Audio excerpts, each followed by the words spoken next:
और कानून तो सबके लिए बराबर होता है। मेरे लिए कोई अलग कानून नहीं। अगर मैं अपराध करूंगा तो उसी कानून से मैं भी देखा जाऊंगा, जिस कानून से कॉमन मैन देखा जाएगा।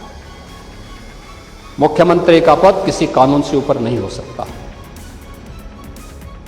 कोई व्यक्ति किसी कानून से ऊपर नहीं हो सकता।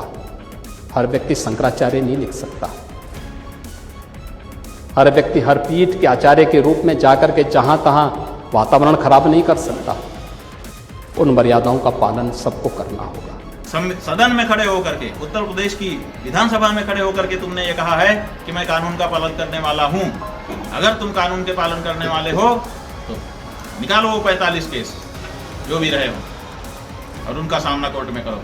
नमस्कार, मैं Divanshu, day to day news Bharat पर आप सभी का स्वागत करता हूं। आज की कहानी सियासत, सनातन परंपरा और सत्ता के टकराव की है। मामला सीधा नहीं है। एक तरफ उत्तर प्रदेश के मुख्यमंत्री योगी आदित्यनाथ, दूसरी तरफ शंकराचार्य स्वामी अविमुक्तेश्वरानंद। बयान ऐसे कि सियासत में हलचल मच गई है। सवाल सिर्फ एक उपाधि का नहीं है, सवाल परंपरा वर्सेस सत्ता का है। वाराणसी में शंकराचार्य स्वामी अविमुक्तेश्वरानंद ने साफ कहा, सनातन धर्म में शंकराचार्य की पहचान किसी राजनीतिक प्रमाण पत्र से नहीं होती। सरकार तय नहीं करेगी कौन शंकराचार्य है। उन्होंने आरोप लगाया कि स्वामी वासुदेवानंद को प्रमाण पत्र दिया गया, जबकि माननीय कोर्ट ने उन्हें शंकराचार्य कहने पर रोक लगाई है। उन्होंने ये तक भी कह दिया कि सत्ता में अहंकार आ जाता है और वही अहंकार आज दिख रहा है। यह बयान यूं ही नहीं आया। एक दिन पहले विधानसभा में मुख्यमंत्री योगी आदित्यनाथ ने कहा था, हर व्यक्ति शंकराचार्य नहीं लिख सकता, कोई भी कानून से ऊपर नहीं है, मैं भी नहीं। उन्होंने व्यवस्था और मर्यादा की बात की। कहा कि सनातन परंपरा में शंकराचार्य का पद सर्वोच्च है, लेकिन हर कोई खुद को घोषित नहीं कर सकता। समाजवादी पार्टी बार बार एक झूठ को दोहराने का प्रयास करती है, अनावश्यक रूप से। यानी जो मुद्दा नहीं था उसको जानबूझ करके मुद्दा बना करके और उसके माध्यम से जो चीजें प्रयास किया गया। मैं कहता हूं, क्या हर व्यक्ति अपने लिए मुख्यमंत्री बनकर के प्रदेश के अंदर घूम जाएगा? कोई भी मंत्री का बोर्ड लगा करके घूम जाएगा? कोई भी समाजवादी पार्टी का राष्ट्रीय अध्यक्ष बनकर के कोई घूम जाएगा? एक सिस्टम है, एक व्यवस्था है। भारत के सनातन धर्म की भी यही व्यवस्थाएं हैं। शंकराचार्य का पद भारत की सनातन धर्म में सर्वोच्च और सम्मानित पद माना जाता है, बहुत पवित्र माना जाता है। इस सदन की व्यवस्था आप देखते होंगे, परंपरा से और नियमों से संचालित होता है। माघ मेला है, मौनी अमावस्या के दिन 4.5 करोड़ श्रद्धालु आया है। सबके लिए एक व्यवस्था बनाई गई है और कानून तो सबके लिए बराबर होता है। मेरे लिए कोई अलग कानून नहीं। अगर मैं अपराध करूंगा तो उसी कानून से मैं भी देखा जाऊंगा, जिस कानून से कॉमन मैन देखा जाएगा। मुख्यमंत्री का पद किसी कानून से ऊपर नहीं हो सकता। कोई व्यक्ति किसी कानून से ऊपर नहीं हो सकता। हम भारत के संवैधानिक व्यवस्था से जुड़े हुए लोग हैं और मेरा मानना है भारत के हर नागरिक को भारत के इस कानून को मानना चाहिए। भारत के अंदर शंकराचार्य की पवित्र परंपरा, जगत गुरु शंकराचार्य ने देश के अंदर 4 कोनों में 4 पीठों की स्थापना की। उत्तर में ज्योतिष पीठ की स्थापना, दक्षिण में श्रृंगेरी, पूर्व में जगन्नाथपुरी, पश्चिम में द्वारिकापुरी।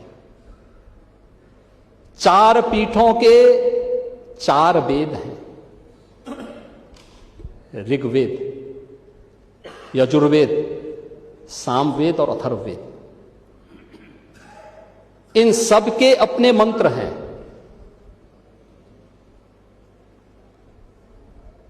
ऋग्वेद, इसका मंत्र प्रज्ञानम ब्रह्म, ये प्रज्ञा ही ब्रह्म है, ये इसका मंत्र है। क्योंकि बुद्धि की पवित्रता पर ऋग्वेद ध्यान देता है, यजुर्वेद अहम ब्रह्मास्मि ये इसका मंत्र है। मैं ही ब्रह्म हूं। कोई भी साधक जब अपनी साधना की पराकाष्ठा में पहुंचता है तो उसको इस बात की अनुभूति होती है। यही उपनिषदों का उद्घोष भी है। सामवेद तत्त्वमसि, यानी उस आत्मा के बारे में तू ही वह है, यानी जिसको तू बाहर ढूंढ रहा वो तुझ में ही है। और अथर्ववेद अयात्मा ब्रह्म, ये आत्मा ही ब्रह्म है। ये 4 मंत्र हैं। आदि जगत गुरु शंकराचार्य ने अनिवार्य किया है, जिस पीठ के लिए जो योग्य पात्र होगा उसका मंत्र, उसका भाष्य, आज की भाषा में आप कह सकते हैं थीसिस, वह विद्वत परिषद के द्वारा अप्रूव की हुई, उसके द्वारा और फिर उस परंपरा के द्वारा उसको मान्य किया गया। हर व्यक्ति शंकराचार्य नहीं लिख सकता। हर व्यक्ति हर पीठ के आचार्य के रूप में जाकर के जहां तहां वातावरण खराब नहीं कर सकता। उन मर्यादाओं का पालन सबको करना होगा। और अगर वो शंकराचार्य थे तो क्यों आप लोगों ने लाठीचार्ज किया था वाराणसी में? क्यों FIR लॉन्च किया था? आप नैतिकता की बात करते हैं। 4.5 करोड़ श्रद्धालु जहां पर आए हों, वहां पर जो एग्जिट गेट है, जहां से श्रद्धालु बाहर निकल रहा है स्नान करके, उस द्वार, उस पेंटून से, उस मार्ग से किसी को बाहर निकलने का कोई वो नहीं, क्योंकि उससे अंदर जाने का कोई प्रयास करता है तो एक नए स्टैम्पेड को जन्म देता है, वहां पे नए भगदड़ को जन्म देता है, श्रद्धालुओं के जीवन के साथ खिलवाड़ करता है। एक जिम्मेदार और मर्यादित व्यक्ति कभी इस प्रकार का आचरण नहीं कर सकता, कभी नहीं कर सकता। आपको पूछना है, सपा के लोग पूछे, लेकिन हम लोग मर्यादित लोग हैं, कानून का शासन पर विश्वास करते हैं, कानून का शासन पालन करना भी जानते हैं, पालन करवाना भी जानते हैं, दोनों चीजों को एक साथ लागू करवाना जानते हैं। लेकिन इसके नाम पे गुमराह करना बंद करिए आप लोग। अब टकराव यहीं से तेज हुआ। शंकराचार्य ने पलटवार किया और कहा, अगर कोई व्यक्ति मुख्यमंत्री है तो वह अपने नाम के आगे मुख्यमंत्री लिखता है, तो जो शंकराचार्य है वो क्यों ना लिखे। उन्होंने ये भी सवाल उठाया कि परंपरा धार्मिक आध्यात्मिक प्रक्रिया से तय होती है, राजनीति मंजूरी से नहीं। और सुनिए शंकराचार्य ने क्या कुछ कहा। नजीर है आदित्यनाथ नाम का व्यक्ति, जिसके ऊपर 40 से ज्यादा मुकदमे थे, जैसा कि आप प्रेस वालों के माध्यम से हमको ज्ञात है। और 40 से ज्यादा मुकदमे जब मुख्यमंत्री बने तो सब उन्होंने अपने ऊपर से हटवा लिए। एक ऐसा कानून का पालन है कि जो अभियोग आपके ऊपर लगाया है उसको न्यायालय में आप जाकर के सामना नहीं करते हैं, बल्कि वो सब अभियोग अपने ऊपर से हटवा लेते हैं। ये क्या कानून में लिखा है कि कोई व्यक्ति अगर किसी बड़े पद पर बैठ जाएगा तो उसके ऊपर से सारे मुकदमे हटा लिए जाएंगे, वो अपराधी नहीं रह जाएगा? ये कहाँ लिखा है? पिनल कोड में लिखा है कि भारत के संविधान में लिखा है कि जो नई भारत दंड संहिता बनी है उसमें लिखा है कि आपके भारतीय जनता पार्टी के संविधान में लिखा है? बताओ कहाँ लिखा है? कि गोरखनाथ मंदिर के संविधान में लिखा है कि गद्दी पे बैठने के बाद जो अपराध होते हैं वो सब हट जाते हैं और उसके बाद व्यक्ति निष्कलुष निष्पाप घोषित हो जाता है? ये आपने कर लिया। बताओ कहाँ, किस कानून में लिखा है? सदन में खड़े होकर के, उत्तर प्रदेश की विधानसभा में खड़े होकर के तुमने ये कहा है कि मैं कानून का पालन करने वाला हूं। अगर तुम कानून के पालन करने वाले हो तो निकालो वो 45 केस जो भी रहे हो और उनका सामना कोर्ट में करो। हम मान लेंगे कि तुम कानून का पालन करने वाले हो, लेकिन तुम कानून को अपने ढंग से तोड़ करके मरोड़ करके चलने वाले लोग, तुम सदन में खड़े होकर के ये हिम्मत करते हो बोलने की कि तुम कानून का पालन करने वाले हो। गलत है। माघ मेले के दौरान मौनी अमावस्या पर हुई घटना ने इस विवाद को जन्म दिया। बताया गया कि शंकराचार्य पालकी में संगम स्नान के लिए जा रहे थे। पुलिस ने पालकी रोक दी और पैदल जाने को कहा। शिष्य और पुलिस के बीच में धक्का मुक्की हुई, मारपीट हुई। कुछ शिष्यों को हिरासत में भी लिया गया। एक साधु के साथ मारपीट का भी आरोप लगा। पालकी का एक हिस्सा भी टूट गया। शंकराचार्य स्नान नहीं कर पाए और 28 जनवरी तक वो धरने पर बैठे रहे। और इसी के साथ ही इस पूरे विवाद में अब अखिलेश यादव भी एंट्री कर चुके हैं। उन्होंने कहा, कान छिदवाने और गेरुआ वस्त्र पहन लेने से कोई योगी नहीं बन जाता। ये सीधा हमला था। उन्होंने आरोप लगाया कि संतों को गंगा स्नान से रोका गया, जो परंपरा के खिलाफ है। और सुनिए उन्होंने क्या कहा। हरे बाबा शंकराचार्य नहीं हो सकता, इस पे क्या कहोगे? वो तो सही कहा उन्होंने। जब आईने में देखते होंगे तो लगता होगा ये बाबा ही नहीं है कोई।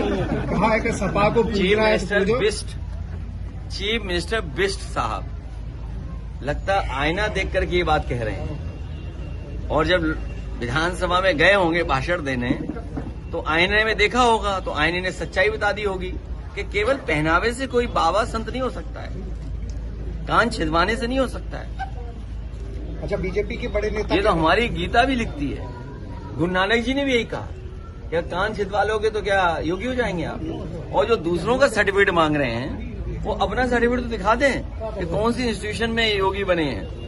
इसलिए चीफ मिनिस्टर बिष्ट जी जब उन पे कोई काम नहीं बचा है तो वो जनता को धोखा देने में निकल गए। और उनकी भाषा देखो, पूजनीय शंकराचार्य जी ने कहा है कि ऐसी भाषा तो गुंडों की भी नहीं होती है। बताओ, पूजनीय शंकराचार्य का अपमान हो गया। हमारे धर्म के सबसे गुरु संत और हमारे तो परंपरा है, जब चाहो तब पहन लिया आपने गेरुआ वस्त्र और साधु बन गए। अपने इटावा में कई होंगे ऐसे, इटावा में कई होंगे। इधर चले जाओ यमुना और चंबल के किनारे, बताओ तमाम बाबा लोग रह रहे कि नहीं रह रहे? बीजेपी कहती अब उनके भी सर्टिफिकेट मांगोगे सबके। बीजेपी कहती है कि हम सनातन को मजबूत कर रहे हैं। और अब देखिए, मामला कई परतों वाला है। एक परत धार्मिक है, कौन शंकराचार्य है, इसकी परिभाषा क्या है। दूसरी परत राजनीतिक है, सत्ता वर्सेस संत। तीसरी परत कानून और व्यवस्था की है, भीड़ प्रबंध, सुरक्षा और प्रशासनिक अधिकार। मुख्यमंत्री ने सदन में कहा, अगर सपा के लोग उन्हें पूजना चाहते हैं तो पूजे, लेकिन हम कानून का शासन मानते हैं। यह बयान भी अपने आप में राजनीतिक संदेश था। उधर शंकराचार्य ने जवाब में कहा, मुख्यमंत्री की भाषा दंड और प्रक्रिया की होनी चाहिए, धमकी की नहीं। उन्होंने कहा कि जो व्यक्ति खुद को गोरखनाथ परंपरा का योगी कहता है वो साज सत्ता कैसे ग्रहण कर सकता है। यह धार्मिक मर्यादा का प्रश्न है। मतलब एक दूसरे के ऊपर इस तरह से प्रश्नबाजी और बयानबाजी चल रही है कि दोनों के ऊपर ही इस तरह के शब्द बिल्कुल भी सूट नहीं कर रहे हैं। और ये बयानबाजी ऐसे ही चलती जा रही है जब से ये माघ मेले का दृश्य हमें देखने को मिला था। अब सबसे बड़ा सवाल ये है कि आगे क्या होगा। माननीय कोर्ट का फैसला, प्रशासन की कार्रवाई और राजनीतिक बयानबाजी, इन सब में क्या कुछ आगे बढ़ेगा? सब इस कहानी को आगे बढ़ाएंगे। ये सब चीजें मिलकर इस कहानी को आगे बढ़ाएंगे। फिलहाल इतना तय है कि विवाद जल्द थमता हुआ नजर नहीं आ रहा है और कहानी यही खत्म नहीं होती। लेकिन आज के लिए इतना ही। सवाल वही है, परंपरा बड़ी या सत्ता, कानून बड़ा या फिर आस्था? जवाब समय देगा। और इसमें अब देखना होगा कि क्या कुछ आगे अपडेट आएगा या फिर क्या कुछ आगे बयानबाजी आएगी। कोई भी बयानबाजी अब आएगी आपके साथ हम जरूर साझा करेंगे। Day to day news India आपके साथ हमेशा ये वादा करता है निष्पक्षता के साथ पत्रकारिता करने का, सटीकता के साथ आपको हर एक खबर दिखाने का। हमारे चैनल का कोई भी पत्रकार न किसी से कोई तोहफा लेगा, न कोई विज्ञापन, ना ही करेगा किसी को ब्लैकमेल। हम हमेशा ये कोशिश करते हैं कि हम दबे कुचले लोगों की आवाज़ पर। इसी के साथ हम ऐसे किसी भी व्यक्ति की खबर नहीं चलाते जो कि भोले भाले लोगों को ठगता हो। इसी के साथ हमारे चैनल का मकसद होगा लोकतंत्र के चौथे स्तंभ को लोगों की नजरों में फिर से मजबूत करना। मुझे दीजिए इजाजत और हमें हर किसी सोशल मीडिया प्लेटफॉर्म पर लाइक, शेयर और सब्सक्राइब करना बिल्कुल भी मत भूलिएगा।